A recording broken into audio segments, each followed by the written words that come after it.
Bonjour les amis, vous êtes bien sur Planète Gaïa TV, dans l'émission Le Coin des Chamans.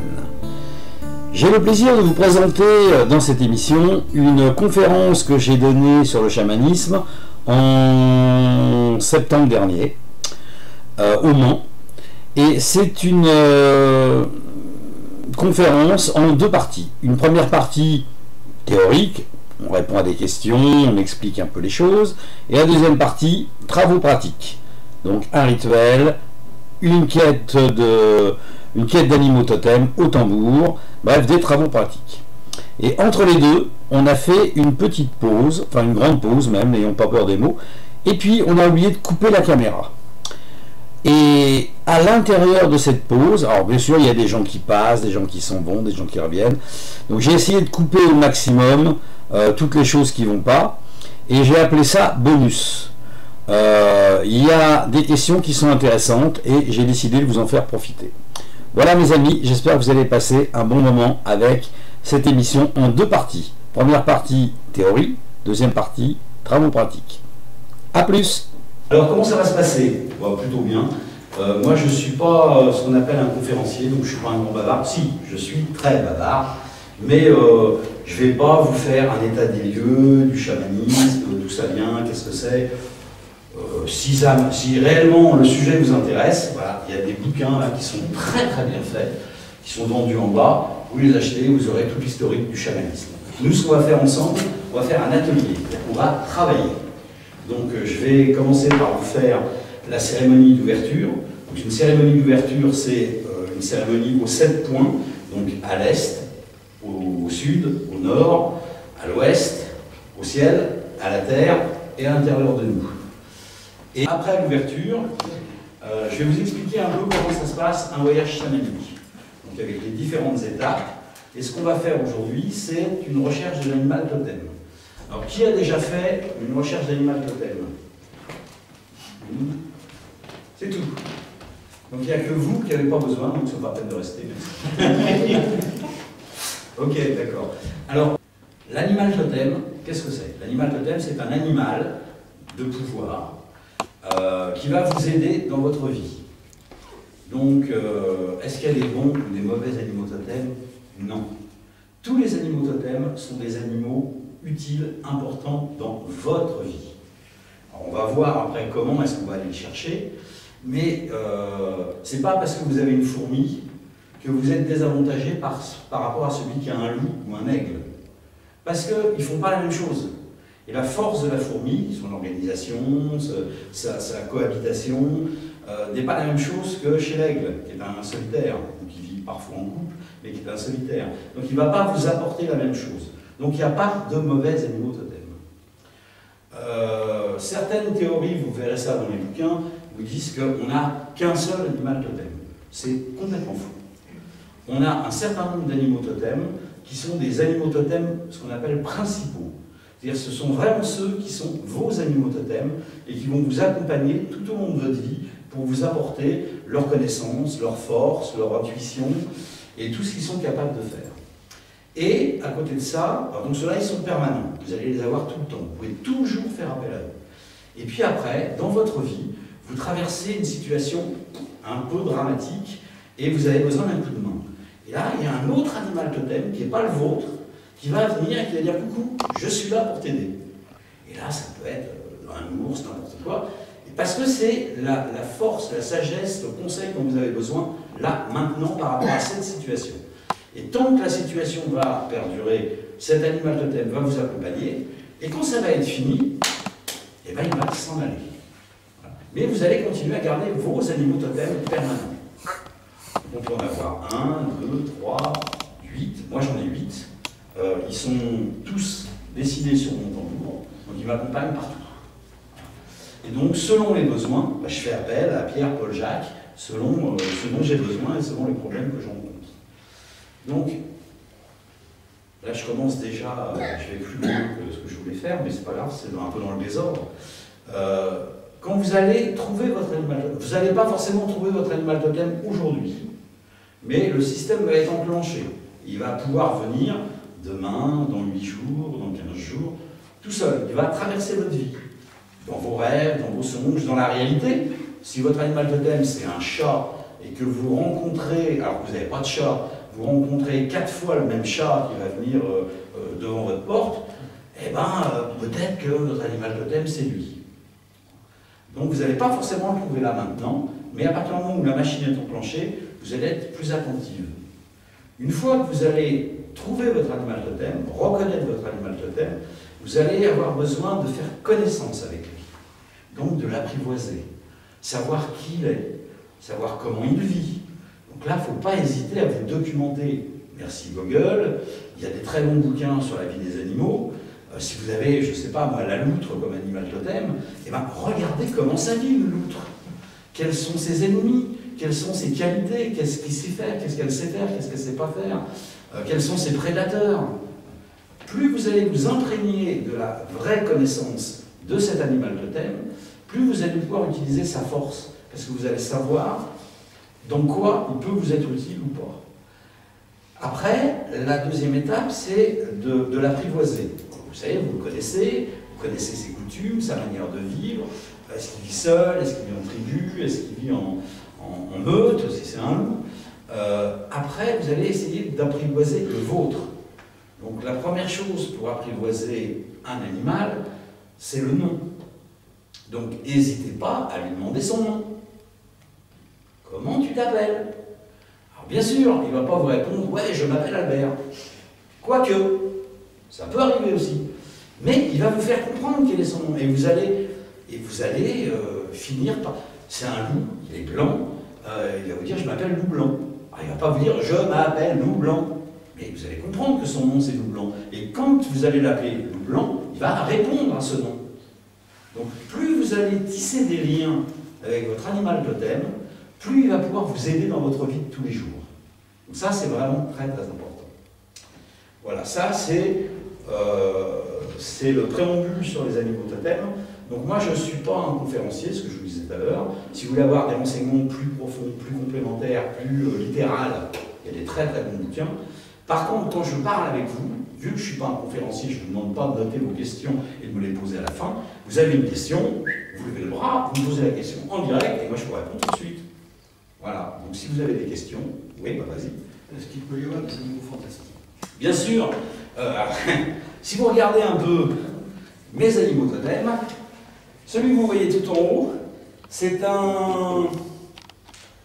Voilà, merci Alzheimer. C'est un phénix, donc il renaît de ses cendres. Donc, tout le monde connaît les phénix, tout le monde en a croisé au coin du bois, il n'y a pas de problème. Là, vous en avez un autre, ça s'appelle une licorne. Voilà, donc vous allez dans n'importe quel club d'équitation, vous trouvez des licornes, tout le monde le sait. Ça. Voilà. Donc ça peut être un griffon, ça peut être n'importe quel animal fantastique. Parce que ces animaux fantastiques ont une existence réelle dans un autre plan. Et donc, ils ont des qualités et des défauts. Et ces qualités et ces défauts vont vous être utiles dans certaines situations. Donc, soyez pas effarés parce que vous avez un griffon qui vient vous voir. C'est normal. C'est pas grave. C'est bien. Le griffon, en plus, costaud, quoi. La licorne, c'est sympa. C'est doux, c'est puissant, c'est calme. Le phénix, bon, bah, ok, tout le monde connaît le symbole du phénix qui meurt, qui renaît de ses cendres. C'est pour ça que moi j'arrive maintenant à cumuler de lui les quelques années, donc je renais à chaque fois, donc tout va bien. Puisque je suis druide, chaman et guérisseur. Donc mon nom initiatique, c'est Myrdine. Myrdine, ça veut dire Merlin. Pour les Européens, on connaît plus Merlin que Myrdine. Mais c'est mon nom initiatique. Donc je suis identifié à cette énergie-là. Et donc, pour moi, rencontrer des fées, des griffons, des licornes, des phénix, c'est tout à fait banal, tout à fait normal. Alors, bien sûr, je n'irai pas raconter ça à un monsieur avec des grosses lunettes et une blouse blanche, parce que sinon, je vais me retrouver enfermé, c'est évident. Mais pourtant, j'ai pas l'air comme ça complètement fou, hein. Voilà fou, non? Enfin, un peu positif. Bon, mais c'est pas grave, je vis avec et ça me va très très bien comme ça. Alors donc, voilà, moi j'ai répondu à ta question. Ok, d'autres questions? Oui, madame. Oui, le fait qu'on soit attiré par un animal sans s'expliquer. Oui. Style licorne, moi j'adore les licornes depuis que je suis jeune. Oui. ou les loups, quoi que ce soit, est-ce que ça peut vouloir dire que Ça peut être un indice. D'accord. Maintenant, est-ce que vous voyez une licorne dans vos rêves? Est-ce que quand vous êtes dans un magasin de photos, ou de dessin, ou de peinture, vous êtes attiré par un tableau de licorne? Donc ça, c'est une indication puissante. Donc il y a des chances pour que votre premier animal totem, ça soit la licorne. Si c'est pas la licorne, c'est pas grave. Ça veut pas dire que c'est pas votre animal totem, c'est-à-dire que c'est un de vos animaux totems, et que c'est pas forcément celui que vous avez besoin en premier. Mais bon, vous pouvez en avoir plein. En plus de ça, contrairement à ce que beaucoup d'autres chamans vont vous raconter, à partir du moment où on croit en la réincarnation, il faut quand même savoir que dans nos autres vies, on a eu aussi des animaux totems. C'est pas parce que notre enveloppe est morte. Pardon. C'est pas parce que notre enveloppe est morte que ces animaux totems ne sont plus les nôtres. Je me suis réincarné là dans ce véhicule. Voilà, la bagnole est belle, je suis un beau mec, je suis content. Dans la vie d'avant, j'étais une prostituée. J'avais un animal totem, c'était le mien. Ben, dans cette vie-là, cet animal totem, il peut me dire « Hé, je suis revenu, c'est moi !» Ah ben voilà, welcome, bienvenue, impeccable. Donc, en fin de compte, vous pouvez en avoir une tripotée d'animaux totems, parce qu'eux vont vous reconnaître, et vont venir se rappeler à votre bon souvenir. Voilà, donc, vous n'êtes pas obligé de croire ce que je vous dis, mais vous n'êtes pas non plus obligé de croire ceux qui vous disent un animal totem, on en a qu'un. Parce que c'est absolument pas logique. D'autres questions sur les animaux totems? Ouais, vas-y. Est-ce que l'animal totem aussi est en rapport avec sa date de naissance et tout ça? Rien à voir. Pas comme dans l'astrologie. C'est pas de la numérologie, c'est pas de l'astrologie, c'est rien de logique. C'est de la phétologie, ou ce que vous voulez, mais ça n'a rien de logique. Donc, les animaux totems, c'est un animal de pouvoir. Et vous sentez, alors, je ne sais pas, vous êtes mère peut-être, et vous avez des enfants. Et par rapport à vos enfants, vous vous sentez comme un félin protecteur. Eh bien, il n'est pas impossible que dans vos animaux totems, vous ayez, alors je ne sais pas si c'est la panthère ou la léopard qui est vraiment affectueux avec ses enfants, mais bref, ça peut être ça. Ou une louve, tout simplement. La louve est très affectueuse avec ses enfants. Et donc, c'est peut-être le trait de la louve qui ressort chez vous. Donc, il n'y a rien de logique là-dedans. La seule logique qu'il y a, c'est ce dont vous avez besoin. Parce que jamais un animal totem va venir croiser votre chemin si vous n'avez pas besoin de lui. Ça ne servirait à rien. Donc, s'il vient dans votre vie, c'est que vous avez besoin de sa force, de sa sagesse, de sa connaissance par rapport à un moment de votre vie, et ça va perdurer pendant toute votre vie. C'est ce qui fait votre personnalité. Donc il ne faut pas hésiter à utiliser vos animaux totems. Parlez-leur, faites connaissance avec eux. Soyez copains avec eux. Et plus vous allez être intimement liés avec vos animaux totems, plus ils vont répondre immédiatement. Chaque fois qu'ils vont être sollicités, ils seront là. Voilà, moi là, j'en ai pas besoin, je ne vais pas le faire, mais si j'ai besoin d'appeler mon copain le phénix, ben, je vais l'appeler, il va être là, il va me soutenir. Voilà. Mais bon, comme je n'ai pas envie de mourir et ni de renaître là tout de suite, ça va, je vais m'en passer. Et voilà, j'ai créé un lien avec tous les animaux totems. Alors, pourtant, j'ai des animaux totems qui sont, quand on regarde à côté du phénix ou de la licorne ou du loup, bon, bah, j'ai un écureuil. Alors bon, je n'ai pas le même gabarit, quoi, l'écureuil. Hein. Mais il m'apporte autre chose que le loup est incapable de m'apporter. Donc si vous avez un mulot, une araignée, une fourmi, une souris, et c'est génial, parce qu'ils ont une connaissance, ils ont une force, ils ont une puissance de vie qui vous manque et dont vous avez besoin pour pouvoir continuer votre vie le plus sereinement possible. Voilà. Ouais, vas-y. L'animal totem, c'est aussi celui que l'animal qu'on peut aimer, mais aussi celui qu'on peut croiser dans une journée. Ou plusieurs fois. Oui, bien sûr. Si vous croisez 4 fois dans la même journée une licorne, il y a peut-être quelque chose quand même. Peut-être. Non, je parlais plus quand on se balade sur une semaine, de croiser comme des écureuils, des trucs comme ça. Non, mais vous vous promenez à la campagne, vous longez un champ où il y a des chevaux, ou des vaches. Pourquoi pas? Et il y en a une qui vous accompagne tout le long du pré. Il y a quelque chose. Il faut qu'il y ait quelque chose. Il y a quelque chose. Pourquoi est-ce qu'il vous accompagne? Il y a quelque chose. Donc il faut être sensible après aux signes extérieurs, non pas de richesse, mais de connivence. Est-ce qu'il y a une connivence réelle entre votre animal totem et vous? Donc, soyez à la recherche. Alors bien sûr, attendez, je m'excuse, 2 secondes. Si vous avez trop ça ancré en vous, vous allez trouver des corrélations avec tout. Alors ça, il faut faire attention. Parce que, vous savez, c'est un peu comme cette légende de « Ah, c'est le destin ». Ah, j'ai acheté un nouvel iPhone. Ah, c'est le destin, moi aussi. D'accord, ok, ouais. Vous n'êtes pas les 2 seuls à avoir acheté un iPhone. Ah, moi j'adore la glace à la framboise. Ah, c'est un signe ça. Moi aussi j'adore la glace à la framboise. Bon, ben, j'espère quand même pour les autres que vous n'êtes pas les 2 seuls à aimer la glace à la framboise. Donc il faut faire attention à ce type de regroupement, parce que c'est facile de se donner l'illusion de... Il faut prendre des choses plus sereinement, avec plus de recul. Mais si effectivement vous voyez une chouette dans vos rêves ou dans la forêt et que vous la croisez 1 fois, 2 fois, 10 fois, 20 fois, ben, il se passe peut-être quelque chose, quoi. Donc soyez attentifs à ce genre de choses. Oui, et quand ça se passe, parce que ça m'est arrivé, qu'on est à 500 mètres d'une vache et qu'elle nous fonce dessus. Ouais, d'accord. Ça veut dire quoi? Ça veut rien dire du tout. Ça veut dire que tu avais un pull d'une couleur qui lui a pas plu, ou qu'elle a vu dans ton aura un truc qui lui a déplu, et elle te charge parce qu'elle a peur, parce que plein de raisons. Il ne faut pas non plus... Ça n'a rien à voir. Ouais, ça n'a rien à voir. Il ne faut pas non plus... Non. Il ne faut pas non plus, et ça revient pareil avec l'histoire du signe. Ah, c'est un signe. Ouais, non, c'est pas un signe. C'est, ça arrive, quoi. La vache, elle n'a pas aimé ta tronche. Elle domine. Voilà, c'est tout.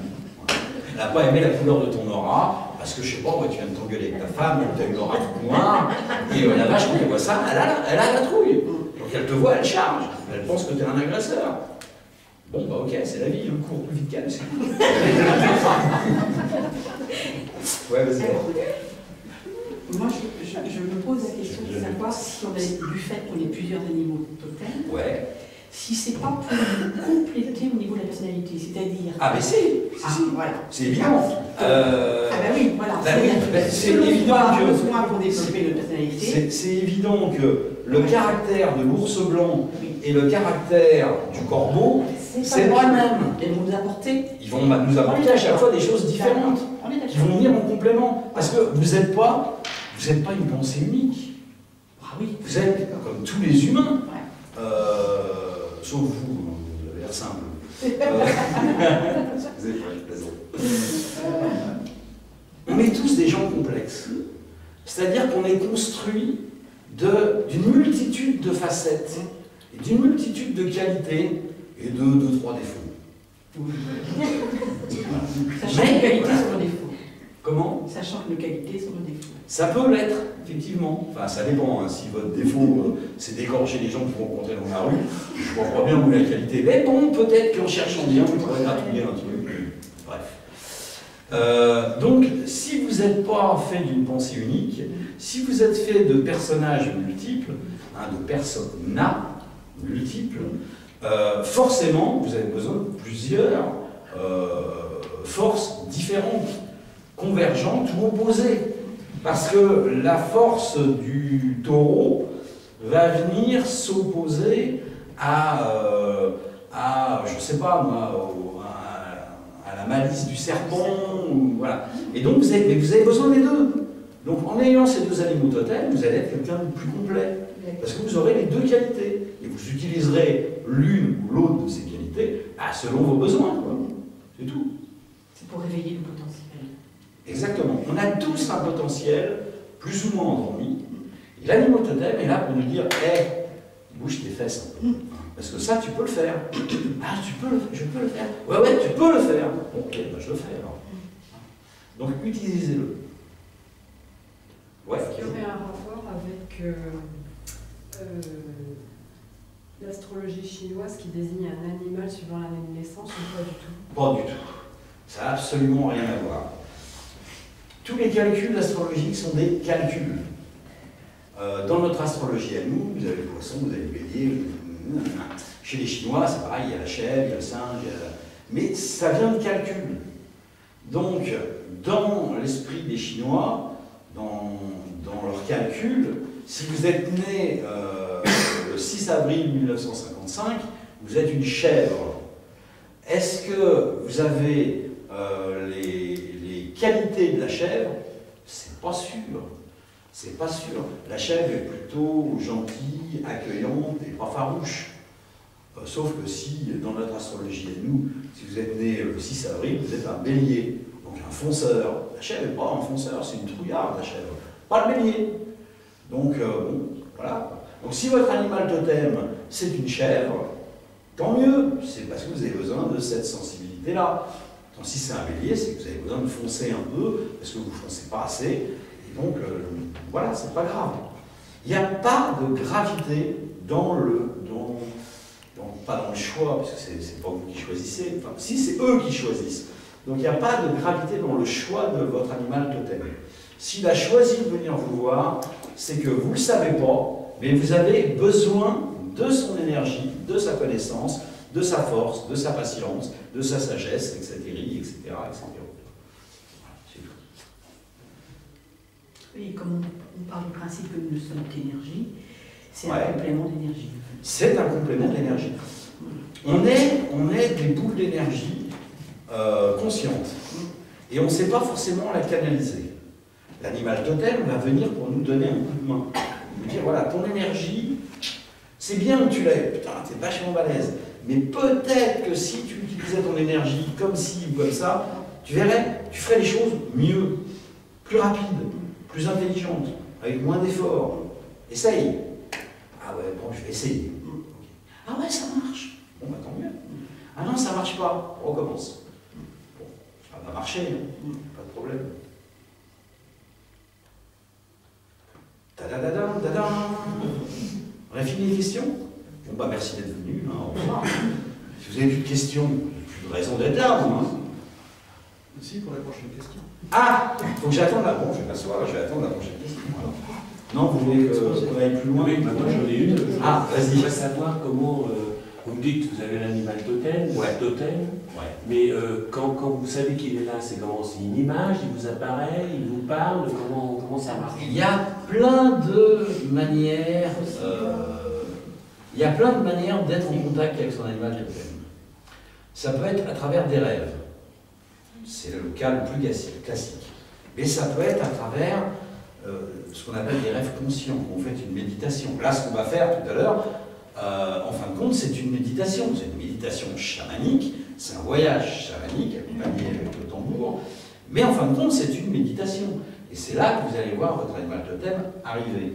Mais ça peut être à travers une publicité, une affiche avec un aigle royal, car vous n'arrêtez pas de la croiser partout. Ok. Ça peut être un vrai animal.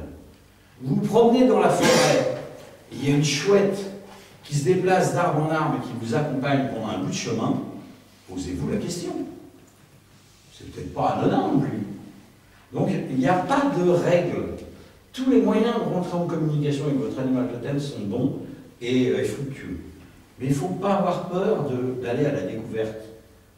Il faut lâcher prise. On revient à toujours ce fameux lâcher prise. Il faut lâcher prise.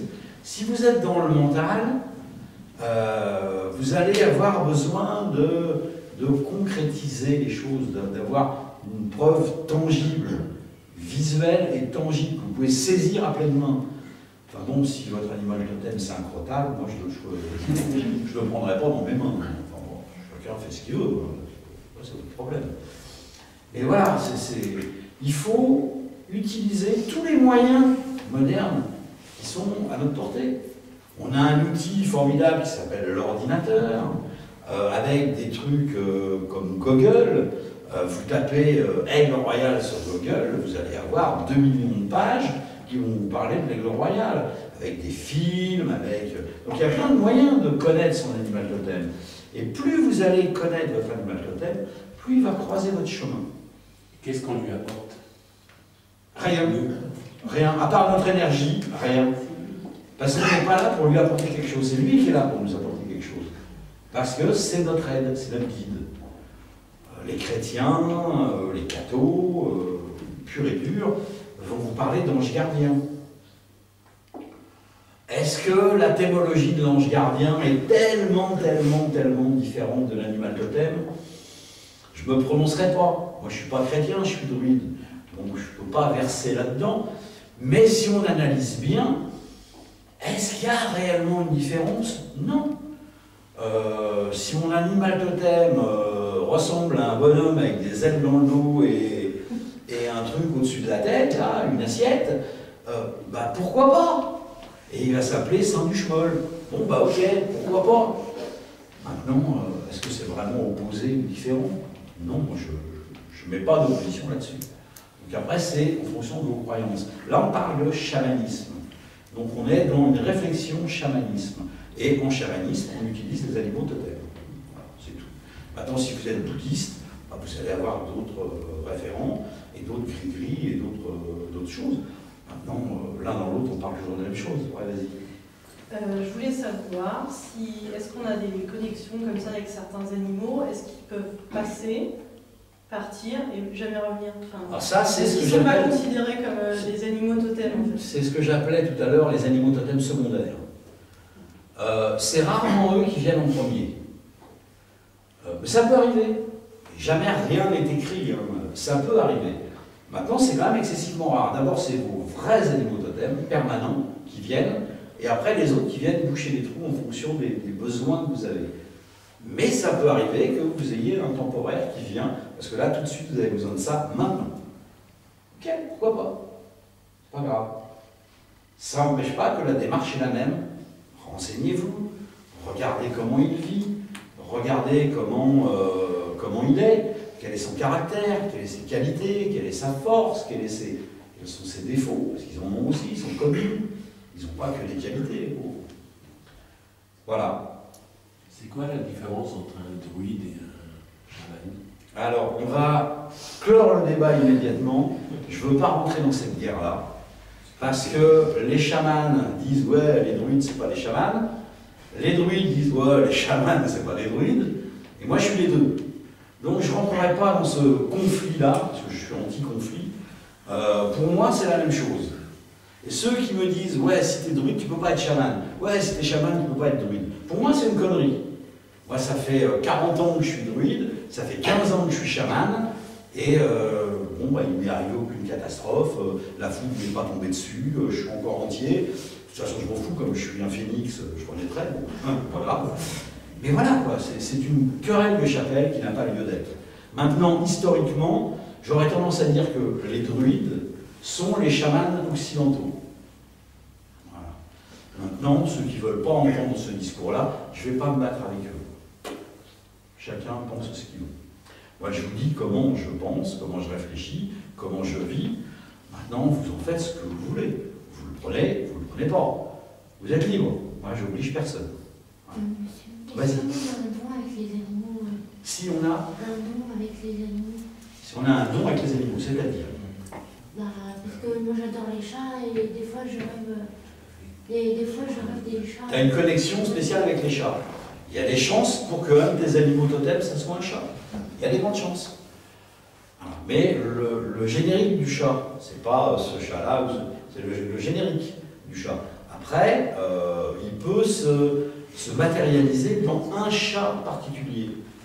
Mais c'est la force du chat qui est ton animal totem. Même si tu as une affinité particulière avec un chat physique, avec du griffon de ta voisine, c'est quand même la synthétique du chat, l'emblématique du chat qui est ton animal totem réel.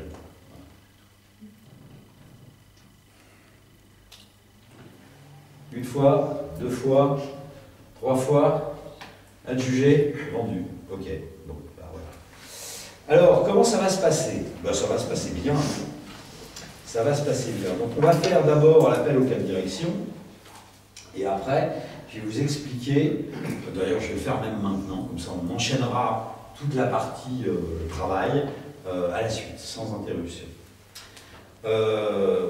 Quand on fait un voyage chamanique, il y a une chose qui est importante, c'est le lieu dans lequel vous êtes. Donc, préparez votre lieu. Vous êtes dans votre salon, vous êtes dans votre chambre, vous êtes en pleine forêt. Préparez votre lieu. Ça veut dire quoi, préparer son lieu? Ça veut dire qu'on commence par couper son portable, parce qu'au moment où vous êtes barré, votre portable sonne, ça vous ramène. Donc, c'est pas bon, c'est pas bien. Donc, coupez le portable. En plus, il produit des énergies qui ne sont pas du tout bonnes pour vous. Donc, coupez votre portable. Si vous êtes chez vous, vous avez un téléphone fixe, débranchez-le.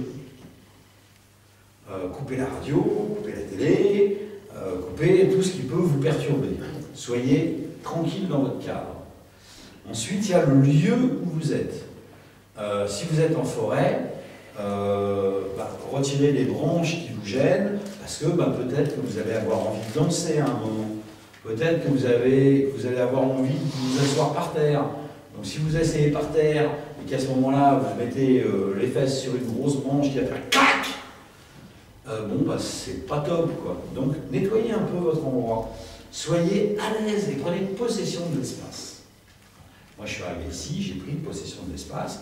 J'ai fait brûler un peu d'encens, j'ai mis ma dogue, j'ai mis mon tambour, mes tambours. Voilà, je me suis installé et voilà, je me suis réapproprié cet endroit qui est le mien, c'est celui dans lequel je vais travailler. Donc, vous, c'est pareil. Avant de faire un voyage chamanique, réappropriez-vous l'endroit.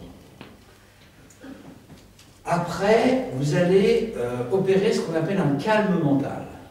Alors, pour opérer le calme mental, vous avez 36 000 manières. Si vous avez vous-même un tambour, eh ben, vous pouvez prendre votre tambour et puis tout seul dans votre coin,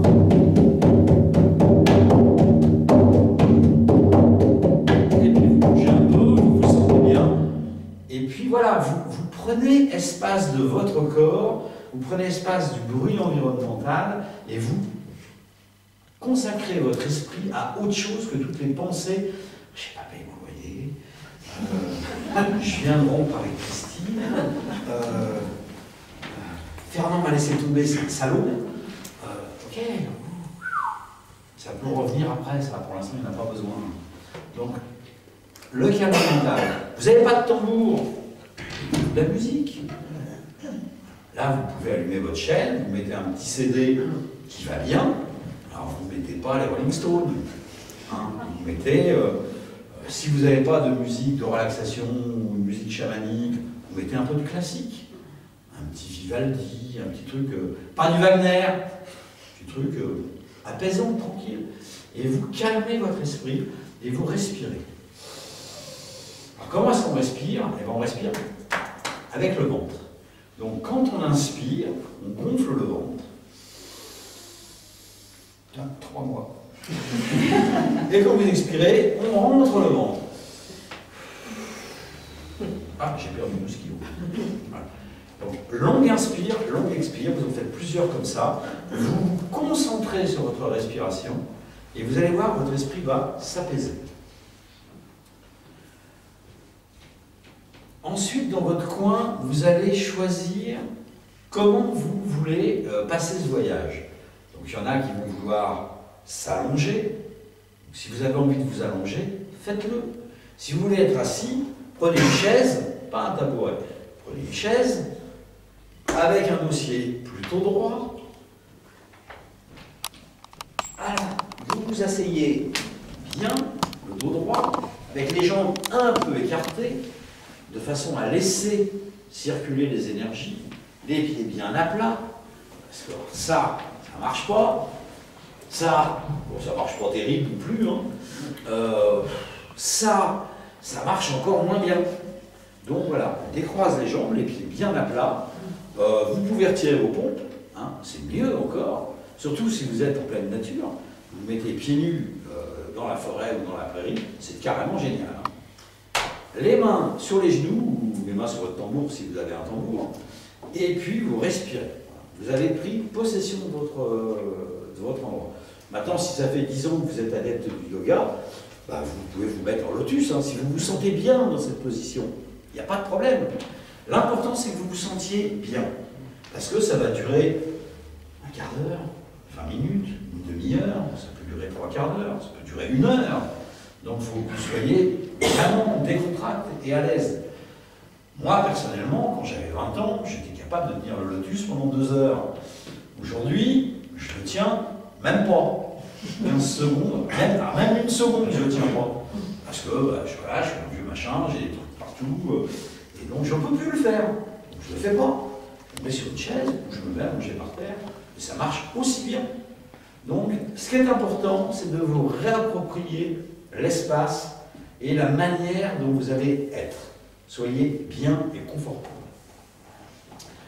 Ensuite, la méditation commence et vous allez chercher votre lieu de passage. Alors, le lieu de passage, c'est l'endroit par lequel vous allez passer à chaque fois. Ah oui, le lieu où vous êtes, même si vous ne pouvez pas le faire à chaque fois physiquement dans ce lieu-là, visualisez-le. Si vous êtes bien dans cet endroit, visualisez-le. Et quand vous êtes ailleurs, visualisez cet endroit où vous vous sentiez bien. C'est important d'avoir des repères qui vont vous permettre d'avancer dans votre cheminement. Si vous êtes à chaque fois obligé de vous réhabituer à un autre endroit, c'est un peu compliqué. Moi, mon endroit, c'est sous un chêne. Voilà, on n'a pas de chêne ici, hein. Alors on va enlever. Et c'est sous un chêne, sur un parterre de mousse, et je suis calé les fesses entre 2 racines, et le dos contre le tronc de l'arbre, et là je suis vachement bien. Un vrai bonheur. Et bien, si je fais ça ici, je ferme les yeux, et je me projette sous mon chêne. Et ça marche impeccable. Donc, une fois que vous avez trouvé vraiment le lieu où vous vous sentez bien, photographiez-le dans votre tête et utilisez-le. Premier point. Deuxième point, le lieu de passage. Le lieu de passage vers les mondes souterrains. Parce que quand on fait un voyage chamanique, ça va toujours dans les mondes souterrains.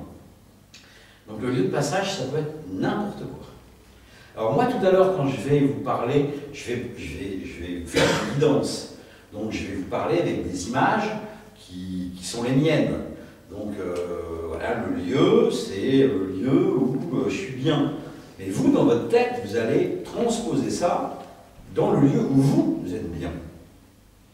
Le point de passage, ça peut être n'importe quoi. Alors on va commencer par une petite balade en forêt pour aller de mon lieu où je suis bien au point de passage. Une petite balade en forêt, une petite balade n'importe où, sur la plage, peu importe.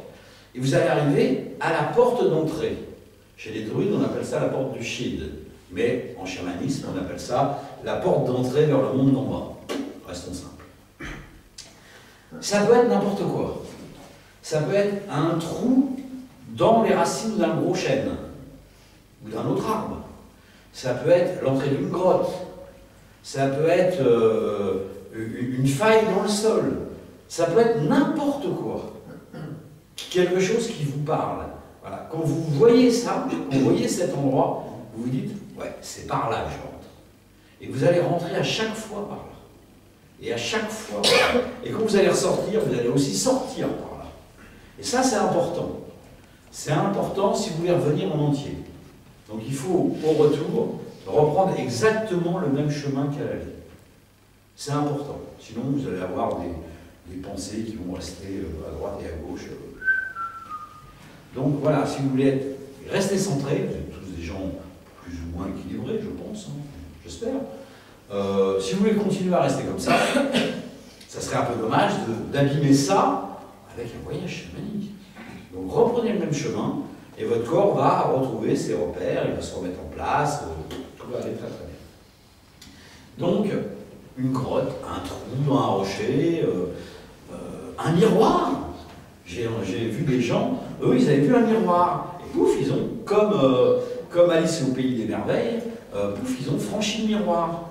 Donc c'est de l'autre côté du miroir, ça c'est la suite d'Alice au Pays des Merveilles. Ils sont rentrés dans le miroir, ils sont rentrés dans le tunnel par le miroir. Donc ça peut être n'importe quoi. Une fois, j'en ai un, c'était un livre. Il ouvrait le livre et plouf, il plongeait à l'intérieur. Pourquoi pas? Il n'y a pas de limite. à votre imaginaire.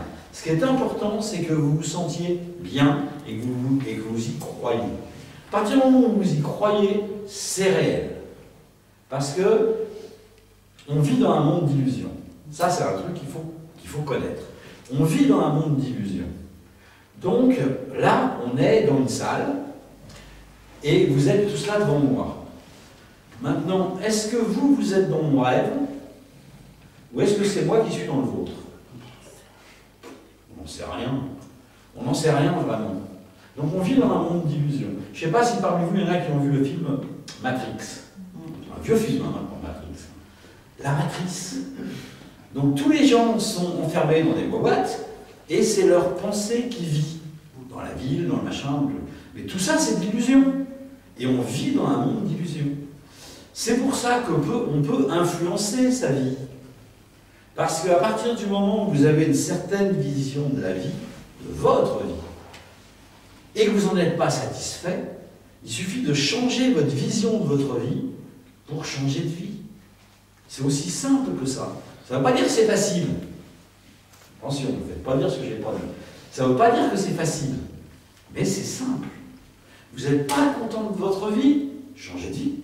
C'est tout. C'est aussi bête que ça.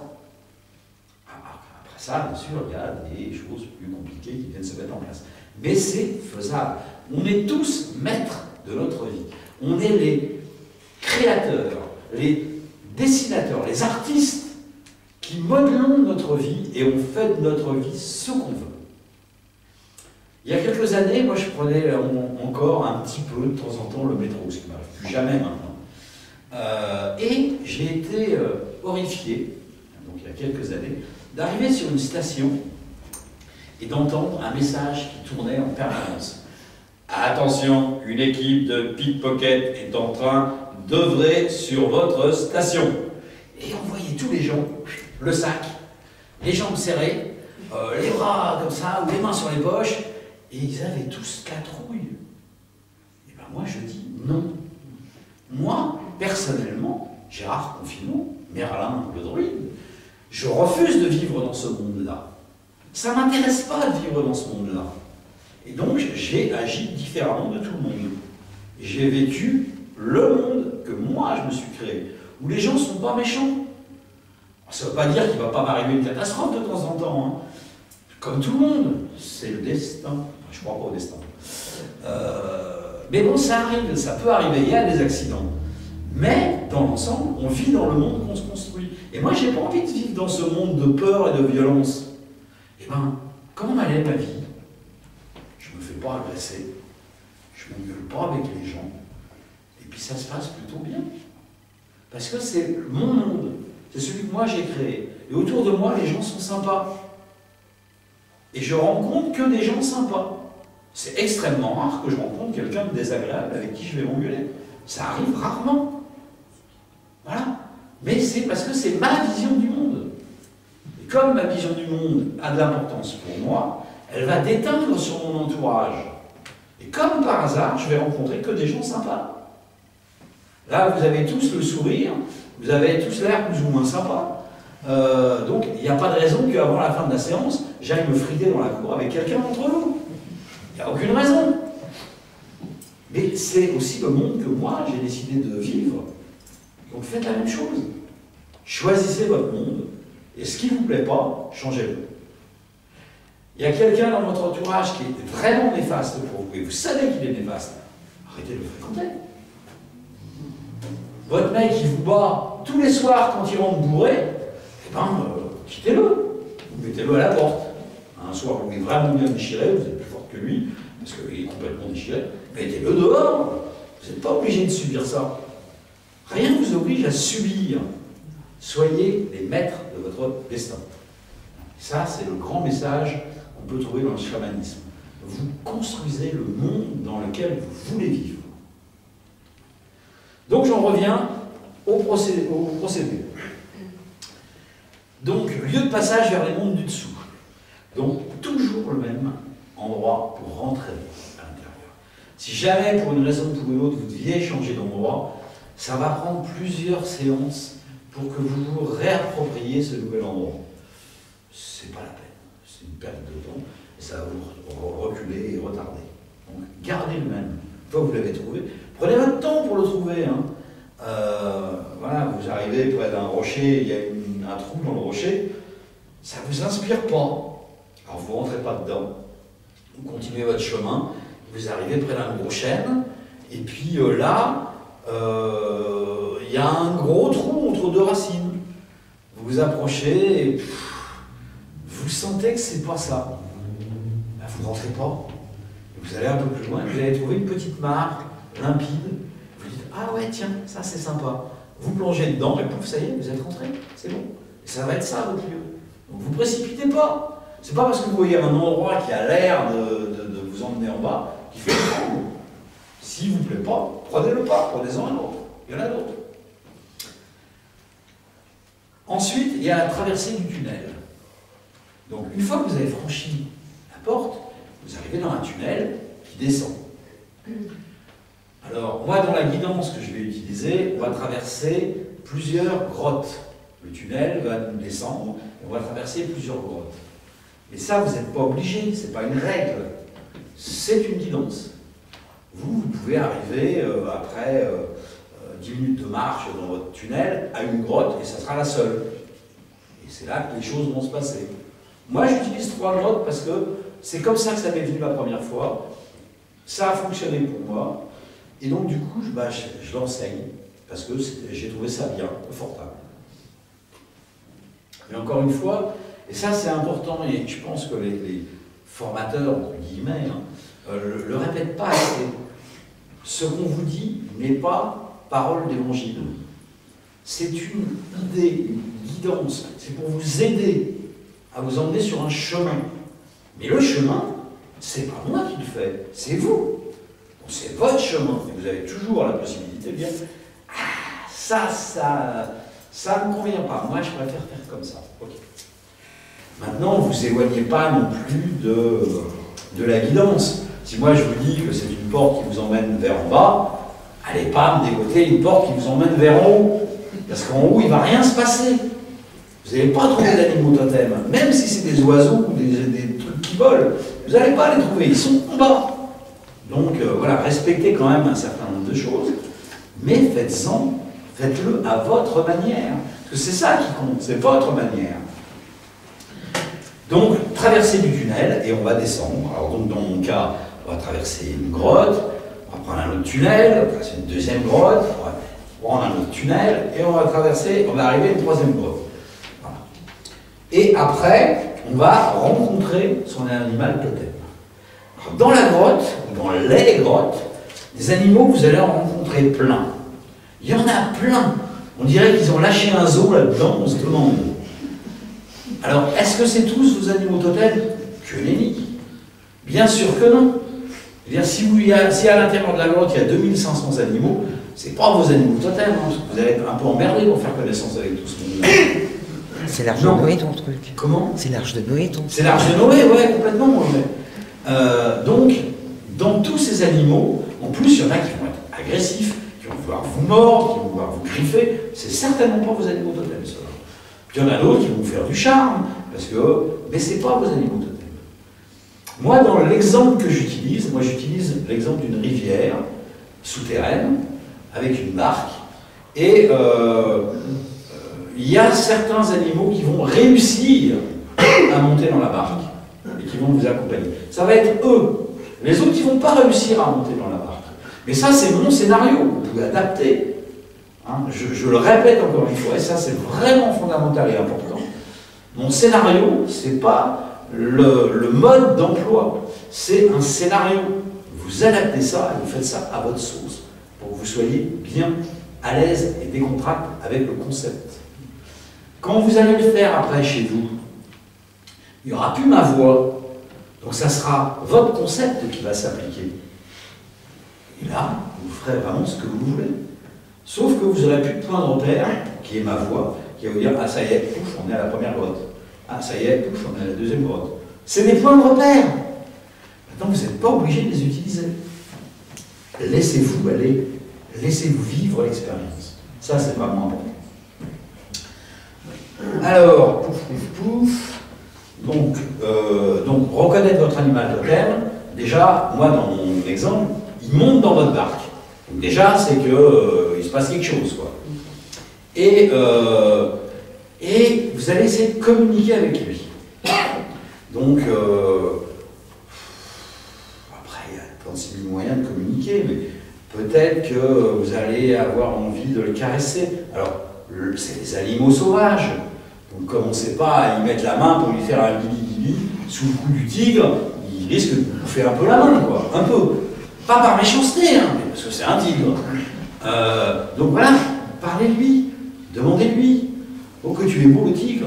Oh, que tu es beau, le tigre. Est-ce que je te peux faire guili-guili sous le cou sans que tu me bouffes le bras? Et là, vous verrez bien ce que le tigre il va vous dire, quoi. Donc allez-y doucement, apprivoisez-le. Ce qui est important, c'est de l'apprivoiser et d'en faire un ami. Et plus vous allez en faire un ami, alors ça va se faire sur la durée, c'est pas dès la première fois que ça sera votre meilleur pote avec qui vous irez boire des bières, ça peut prendre du temps, mais n'empêche que l'idée elle est là, quoi. Ce soir je m'emmerde, viens, on va au bar tous les deux et on va boire un coup. Voilà, c'est mon pote, le tigre c'est mon pote. Donc, faites connaissance avec votre animal totem. Ensuite, vous allez revenir en arrière. Donc, moi, dans mon exemple, on remonte sur la barque et on fait le chemin inverse. Vous, si vous y avez été à pied, eh ben, vous remontez le tunnel. Si vous avez traversé 2 grottes ou 3 grottes, comme dans mon exemple, vous allez retraverser les 3 grottes ou les 2 grottes. Et vous reprenez exactement le même chemin qu'à l'aller. Et au fur et à mesure que vous allez remonter vers la lumière, votre corps et votre esprit va se réassembler de la même manière qu'il était en descendant, avec quelque chose en plus. Alors, là, il y a 2 possibilités. Ou l'animal totem vous accompagne jusqu'à dehors, ça veut dire que là, vous avez bien accroché avec lui. Ou alors non, il va vous dire à un moment, généralement arrivé à la dernière grotte, il vous dire, ok, moi je m'arrête là, on se voit la prochaine fois. Ok, pas de problème. S'il vous accompagne jusqu'au bout, c'est ok, c'est bon, quoi. Mais déjà, vous connaissez cet animal-là, vous allez pouvoir commencer à faire des recherches. Donc vous remontez, en crapahutant, en rampant, en tirant sur les cordes que vous avez mis en descendant, enfin bon, peu importe, hein, c'est votre scénario, et vous retraversez la porte en sens inverse. Et vous vous retrouvez en pleine nature à l'Irène. Là, vous remerciez l'animal totem. Ou les animaux totem si vous avez embarqué 2 d'un coup. Pourquoi pas? Remerciez-les. Remerciez-les de leur accueil, de leur soutien, de leur compréhension, de leur amour. Soyez reconnaissants. C'est un maître mot, la reconnaissance. C'est par la reconnaissance qu'on va acquérir la fidélité. Si vous ne le reconnaissez pas en tant que tel, il ne va pas forcément rester avec vous. Parce qu'il y en a d'autres, plein des gens qui ont besoin d'un animal totem. Vous n'êtes pas le seul. Hein. Donc sachez créer un lien avec lui. Vous allez rentrer chez vous et vous allez commencer par écrire. Prenez un cahier, moi je vous conseille d'acheter un petit cahier d'écolier et d'écrire votre voyage, tous vos souvenirs du voyage. Et plus ça va être précis, plus vous allez avoir un canevas complet et une histoire. Alors peut-être que la première fois il y aura une demi-page, mais vous verrez que rapidement vous ferez 15 pages. Parce qu'il y a beaucoup de choses qui se passent pendant ces voyages. Donc écrivez. Écrivez parce que le fait d'écrire déjà, ça forge dans le cerveau, parce que le fait d'écrire, quand je dis écrire, c'est mettez-vous pas derrière votre ordinateur et tapez pas sur un clavier. Parce que ça imprime pas dans le cerveau. Ce qui imprime dans le cerveau, c'est le mécanisme du bras et du stylo. Voilà. Et ça s'imprime dans votre cerveau. Après, si vous voulez le retaper sur votre ordinateur, vous pouvez, mais au départ, écrivez. Écrivez-le. Et dans quelques temps, quand vous reprendrez vos notes, eh ben, vous verrez toute l'évolution que vous avez subie à l'intérieur de ces voyages chamaniques. Et ça, c'est important. C'est concret. C'est vraiment concret. On est dans le concret. Vous verrez que votre histoire peut être toujours la même et toujours différente, en même temps.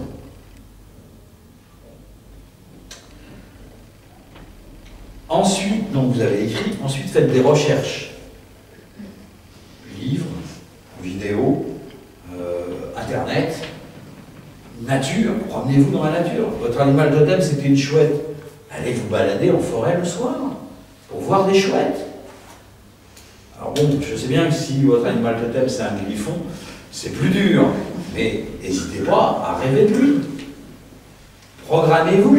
Un rêve, ça peut se programmer aussi. Voilà, je me couche, je suis là bien tranquillement dans mon dodo, et puis je me concentre sur mon griffon. Voilà, et je me laisse bercer dans le sommeil, et je vais penser à mon griffon. Eh bien, il y a des grandes chances pour le griffon, il vienne vous voir dans votre rêve, dans un de vos rêves. Et vous allez pouvoir converser avec lui pendant votre rêve. Ça peut être un rêve éveillé, quand vous faites une méditation. Concentrez-vous sur le griffon. Vous respirez profondément, plusieurs fois, et vous vous concentrez sur l'image du griffon, et vous construisez l'image du griffon dans votre esprit. Et vous verrez que le griffon, il va prendre vie devant vos yeux. Et il va vous raconter des trucs. Ouais, salut, je m'appelle Bobo, et puis je suis ton animal totem. Ah, impeccable. Donc, n'hésitez pas. Le ridicule ne tue pas. Donc, même si vous pensez que vous avez l'air con, vous ne l'êtes pas, c'est vous qui avez raison. C'est vous qui avez raison. Et c'est votre petit frère qui vous a observé à travers l'ouverture de la porte là, et qui vous voit faire des trucs comme ça, va se dire, pas Frangine, il est complètement barjot. Mais c'est lui qui a tort, c'est pas vous. Donc, laissez béton. Faites-le, lâchez-vous. Et vous, je finis la démonstration. J'ai fini. Et après, vous arrivez à l'endroit d'où vous êtes parti. Ça, c'est important de revenir exactement au même endroit, parce que c'est là que votre corps est resté. Donc, votre âme, votre esprit, appelez-le comme vous voulez, il a besoin de retrouver son corps, son enveloppe physique, et de le réintégrer parfaitement. D'où l'important de revenir exactement au même endroit. Voilà. Si vous étiez assis, eh ben, vous allez vous asseoir sur vous. Si vous étiez allongé, vous allez vous allonger sur vous. Vous allez reprendre possession de votre corps. Voilà. Ensuite, comment est-ce que, une fois que vous êtes rentré à l'intérieur de votre corps, eh ben, vous allez pouvoir commencer à reprendre possession de ce corps. Vous allez commencer à bouger les doigts des mains, les doigts des pieds, vous allez bouger un peu les épaules, vous allez bouger les genoux. Vous allez reprendre complètement la conscience de votre corps. Vous allez pouvoir bâiller, vous étirer, vous sentir bien et vous réveiller bien. Et tout est resté là. Voilà, on a fini. C'est aussi simple que ça. Il y avait une question là-bas, ouais. Du coup, si mentalement on visualise déjà l'animal et qu'on fait tout le chemin, donc du coup c'est nous qui le choisissons, c'est pas lui qui nous choisit. Non, parce que s'il ne veut pas venir, il ne viendra pas. Même si tu démarres avec ça en tête, arrivé dans la grotte, tu ne sais pas qui va monter dans ta barque. Si ça se trouve, ça sera un autre. Donc lui, il ne se laisse pas influencer. Il y a des grandes chances pour que si tu y aies pensé avant, parce que c'est quelque chose qui t'est familier, avec qui tu te sens à l'aise, que tu as déjà rencontré plusieurs fois, il y a des grandes chances pour que ça soit ça et qu'il vienne. Mais ce n'est pas une obligation. C'est lui le patron, c'est lui qui décide dans ce cas. Par contre, j'ai retenu quelque chose. Vas-y. Là, vous avez dit, est-ce qu'un animal totem peut être l'animal de plusieurs personnes? Oui et non. Ah. Oui et non. Je vais vous poser la question différemment. Est-ce que vous êtes la seule humaine sur Terre? Bien sûr. D'accord. Donc, si votre animal totem, c'est un chat, est-ce que vous pensez que ce chat-là, c'est le seul qui existe? Non. Bon, ben voilà, c'est tout, vous avez répondu à la question. Donc, vous pouvez avoir comme animal totem le chat, et puis vous aussi, puis vous aussi, puis vous aussi. Ce ne sera pas le même Mais chat. ce ne sera pas le même chat. Mais ça sera la même entité chat. Donc, avec sa force, son énergie, qui est une vibration de chat. Voilà. Maintenant, comme on personnalise votre animal totem, ça peut être ça peut être Blanquette, ça peut être Griffon, ça peut être... Ça va être le tout vibratoire du chat. Mais c'est la vibration du chat, c'est l'esprit du chat qui va venir vous habiter. Ok, ça y est, je comprends. Vas-y. Pourquoi un monde souterrain? Pourquoi est-ce que le baba au rhum, on met du rhum dedans? On peut le manger nature. C'est plus un baba au rhum. Oui. Je ne vais pas répondre à cette question, parce que c'est là que ça se passe. Pourquoi est-ce que pour aller trouver de l'emploi, on va chez un employeur? Parce que c'est là que ça se passe. Est-ce qu'on peut donner une autre réponse à ça? Non. Non, ça aurait pu être dans les airs ou dans l'imaginaire. Non. Non. Un paysage imaginaire. Non, parce que en chamanisme, on a besoin de l'obscurité pour pouvoir naître à la lumière. Parce que c'est de l'ombre que naît la lumière, et non pas l'inverse. Voilà, c'est tout. C'est un chemin. Hein. Le chamanisme, c'est un chemin. C'est un chemin qui est censé vous emmener vers plus de lumière. Donc pour pouvoir arriver à la lumière, il faut partir de l'ombre. Et où est-ce qu'on trouve le plus d'ombre? C'est en dessous. Voilà, c'est tout. La terre-mère. Si on veut. La terre-mère. Voilà. Le chamanisme, c'est une nature. Il y a quand même une chose intéressante. Vas-y. Merci pour le reste. Non, cette lettre de la question de madame, qui me rappelle quand même que depuis presque 2000 ans, oui. Le monde chrétien suggestionne les gens pour que l'en bas soit l'enfer. Ah bah oui, mais c'est normal. Mais c'est normal. On est dans une religion. Oui. Donc une religion, c'est un parti politique qui touche au spirituel. Je suis d'accord, mais c'est quand même un conditionnement. Mais on est conditionné. La religion, c'est fait pour te conditionner. Parce que, alors, déjà, tu vois, si tu crois à la réincarnation, tu peux pas être chrétien. C'est pas possible. Parce que si tu es chrétien, une fois que tu es mouru, eh ben tu es mouru. Et ton esprit, il va ou au paradis, ou en enfer, ou entre les deux, au purgatoire. Ok, donc c'est une vision des choses, ça regarde peu. Hein. Moi, je fais régulièrement des régressions et j'en fais faire dans mon cabinet aux gens. Donc, je sais que les vies antérieures, ça existe. Je ne peux pas croire, c'est pas possible, quelle que soit leur argumentation, qu'il y a un Dieu de bonté, qui est d'ailleurs pas si bon, parce que quand on lit la Bible, il n'y a jamais autant de meurtres que dans la Bible. Je ne peux pas croire qu'il y a un Dieu de bonté qui laisse faire toutes les saloperies qui se passent sur Terre. Et que, en plus de ça, comme c'est un gardien sévère, si j'ai pas été sage, donc respectueux de la religion, donc si j'ai pas été sage, je vais être puni. Et si je suis puni, je vais aller en enfer. Voilà, parce que j'ai pas été sage. Je vais aller en enfer. Chouette alors. Donc, ok. Voir sur les trucs. C'est l'enfer, c'est maintenant. Hein. Mais c'est aussi le paradis. Après, c'est aussi.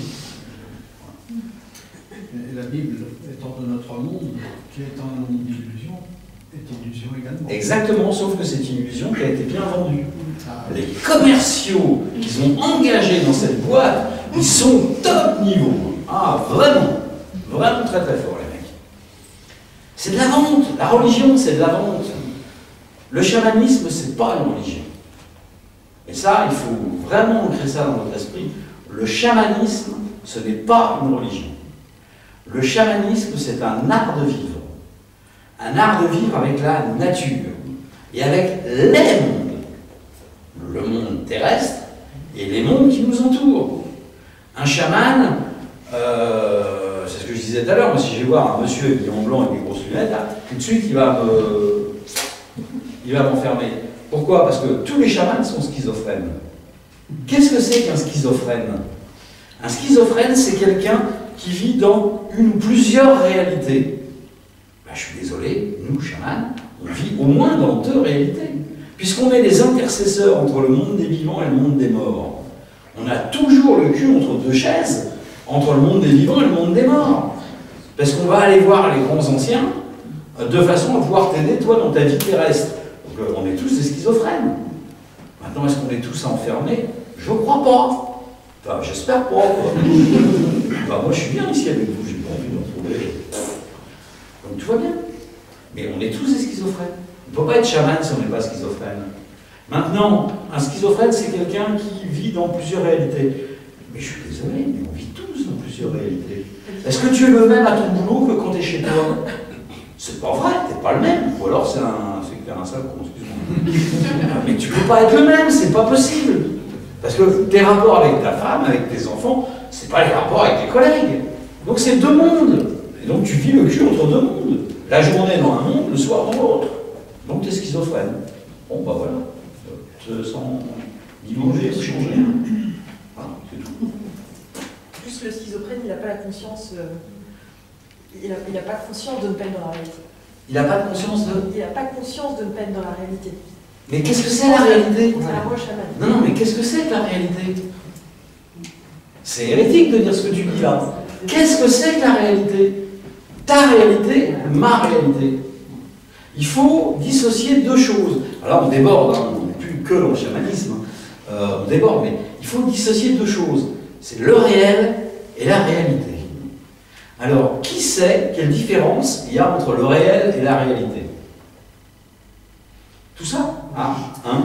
Le réel est intangible, la réalité est une illusion. Exactement. Mais je ne dirais pas les choses comme ça. Je dirais que le réel, c'est la matrice dans laquelle tout le monde évolue. C'est. La réalité, c'est ta perception du réel. Toi, le réel, tu le vois à travers tes yeux, et donc tu vas en voir un bout. Mais moi qui suis ici,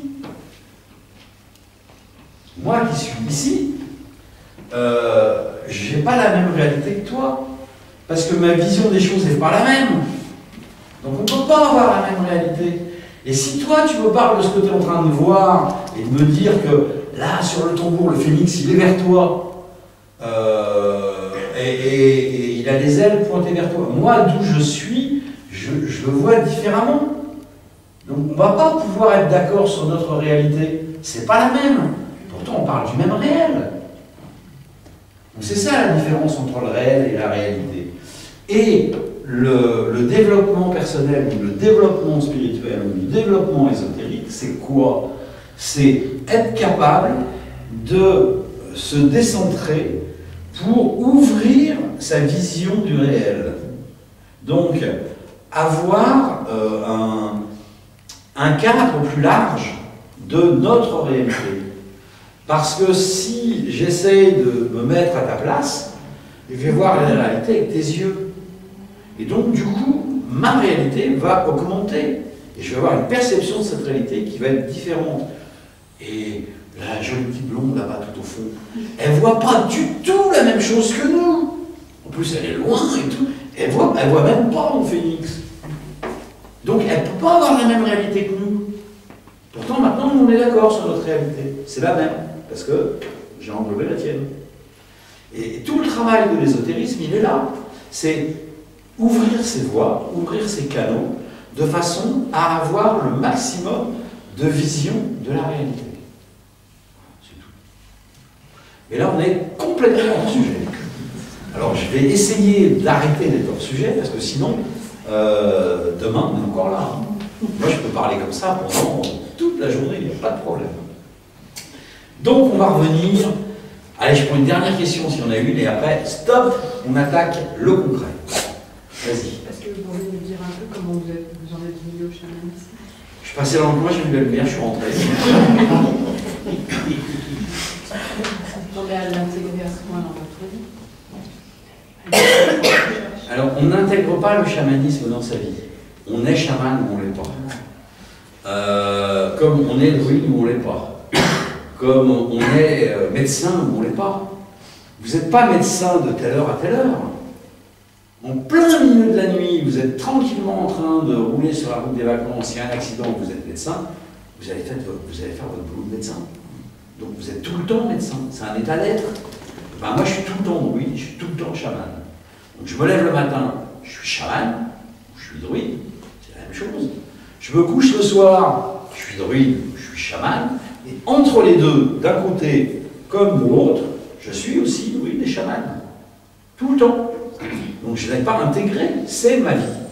C'est tout. Et pourtant, vous vous avez dit tout à l'heure, que vous avez été 10 ans de plus druide que chaman.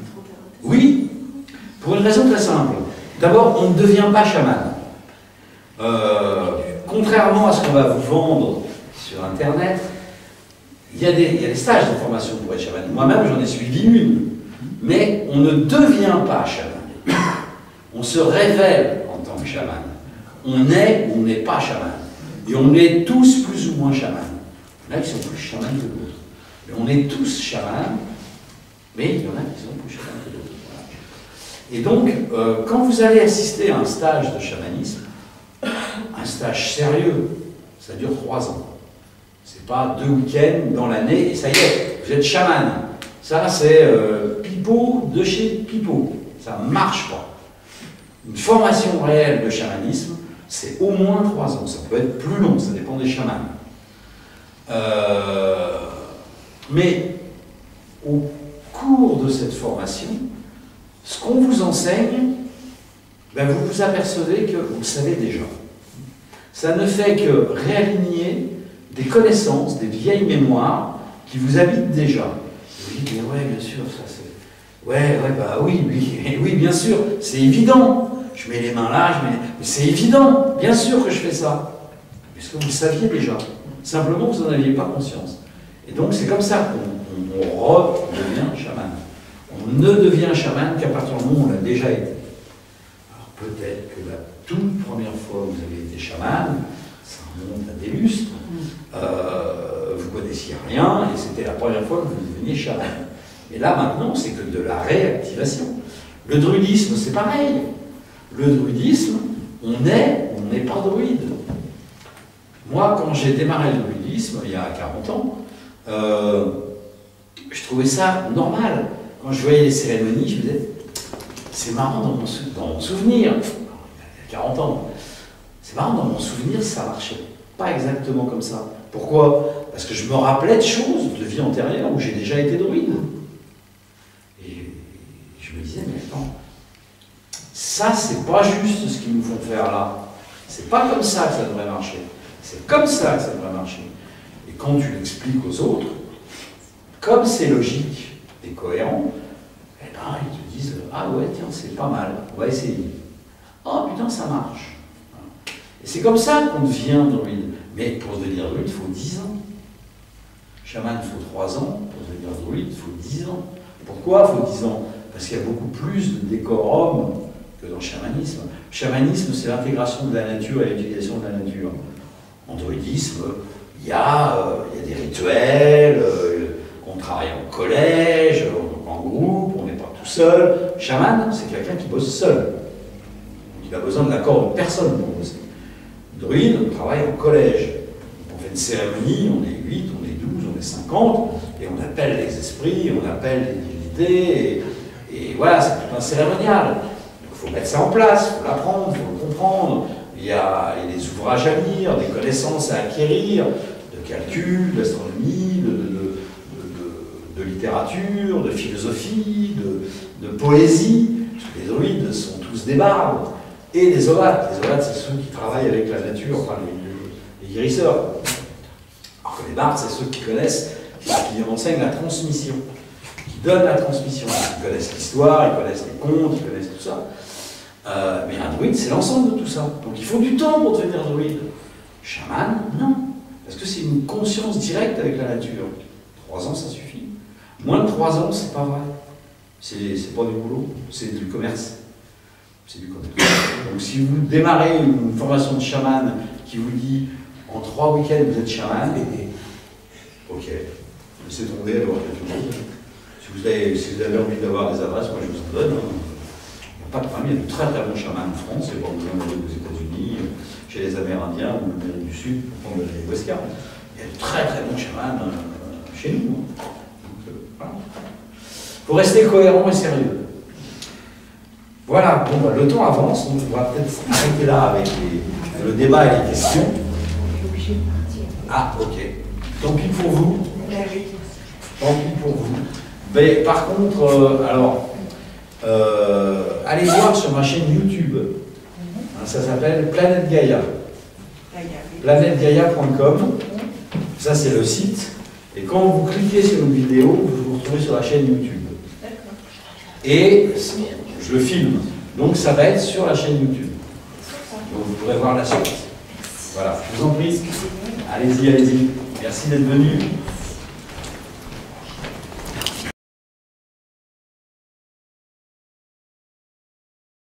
Est-ce que je peux en profiter pour poser une petite question?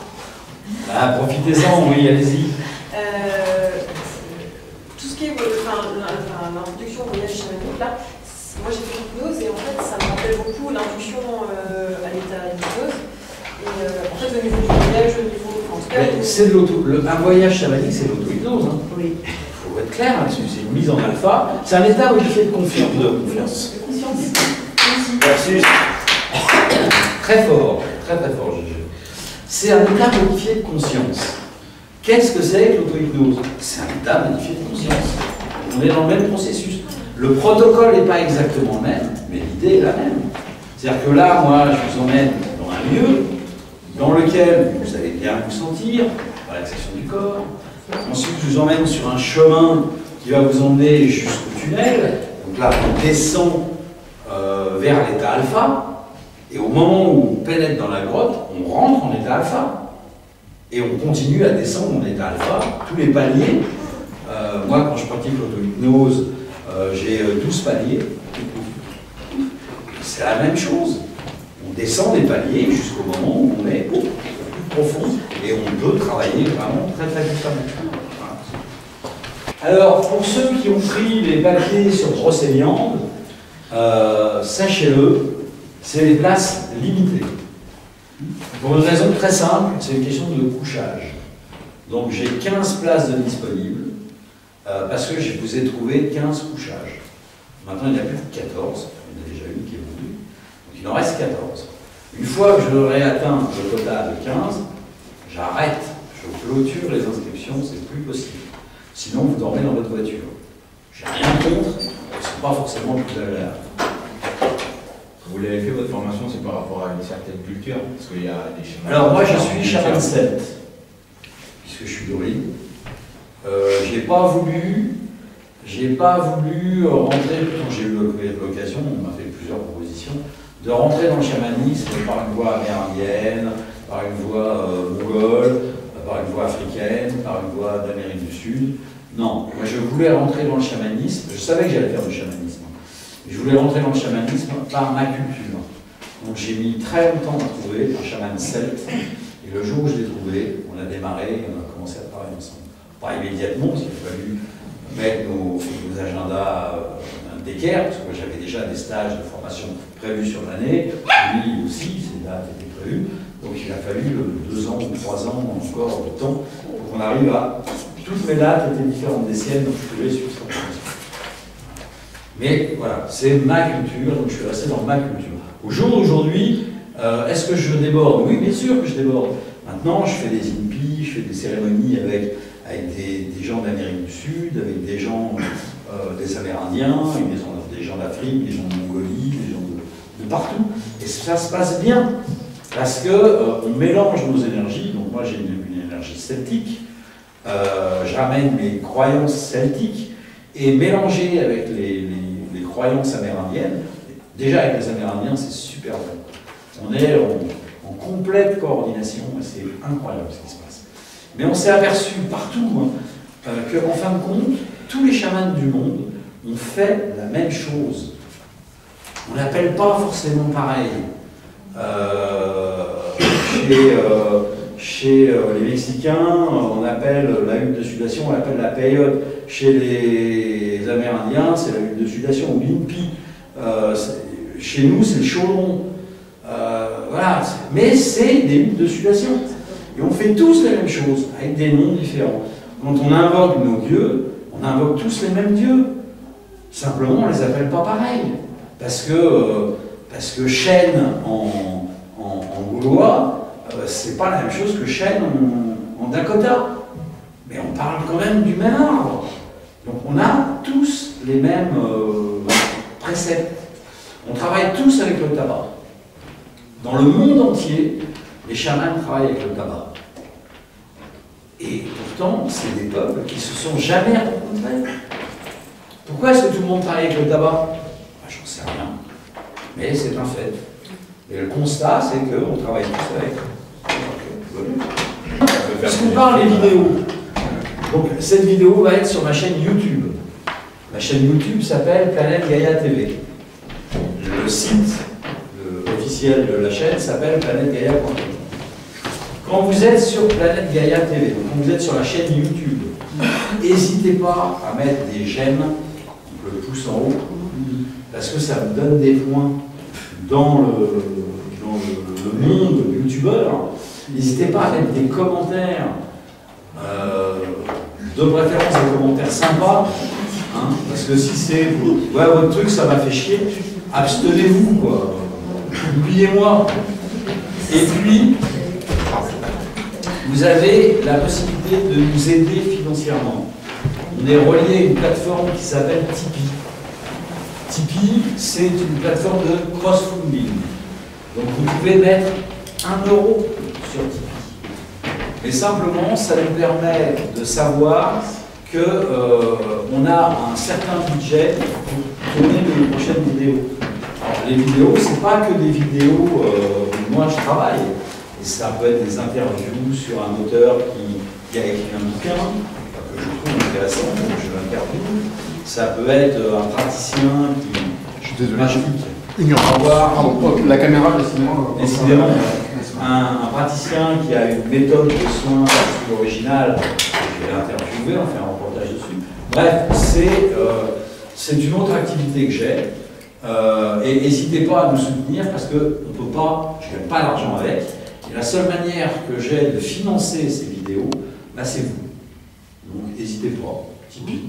Sur toutes les vidéos, il y a marqué le lien. Sur le site planètegaia.com, en bas, vous avez un lien vers Tipeee. Donc, voilà, n'hésitez pas à mettre 1 euro, 10 euros, 1 million.